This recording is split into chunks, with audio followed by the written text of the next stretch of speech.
You enter the National Western Stockyards down where my finger's pointing down in the corner of 47th and what used to be called Packing House Road, today is known as National Western Drive.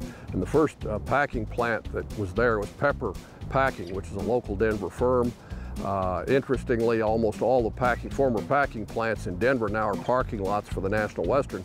So they have the parking lots named by the plant that was there. So the first parking lot is the Pepper lot. And you come up the road, then there's another big parking lot, and that was the Swift packing plant. It was a 9-story building located there.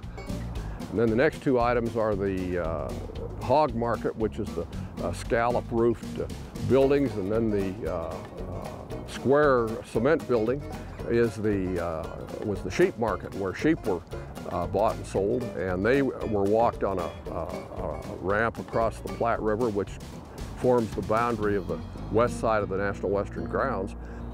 And then next to was the armor plant, where the orange office building is, and then the armor plant was next to it.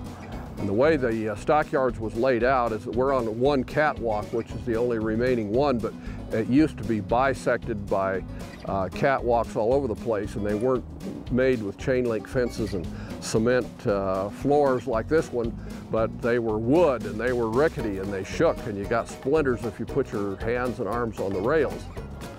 And when a packer buyer who was headquartered over there to my right at the Livestock Exchange building would come out in the yards, he would get an order from one of the 9 packing plants to buy cattle. They'd say, we need 5 pens or we need 2 pens or whatever. He would come out in the yards and find the cattle which had been shipped in here. And when he got them bought, that a guy on a horse put them up on one of the catwalks, and they had big bridges that went right over the top of Packing House Road and over the hog and sheep markets straight down into the packing plant. Denver was about the 3rd biggest one in its heyday, up through probably the 40s and maybe the early 50s. There came up by the time of the late 50s a great deal of